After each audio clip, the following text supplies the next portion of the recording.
So, hello guys. Magandang gabi ulit. So, nandito na naman tayo mag-vlog sa sports complex. Okay? So, hindi naman tayo specifically na nasa sports complex dahil nandito tayo sa Balayong Park. Sa labas tayo ulit, sa labas. Yan. Oh. Yan. Sa labas tayo, di ba? So, ngayon, target natin 5K na tayo kasi kahapon nakapag-warm up na ng 3 kilometers. So ngayon 5K. Okay? So 1K. Nakaka 1K na tayo guys. Okay guys. 2K. 2K na tayo. 2K.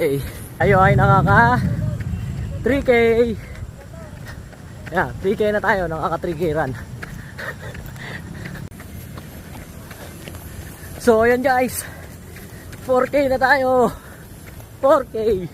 1K na lang, 1K. So, hello guys. Naka 5K na tayo. 5K. Woo! 5K tayo guys, 5K. Han. Nakagain ako ng 5K. Oh? Kapal na mukha mo. Budget mo yan. Yawa. Killjoy ang putek.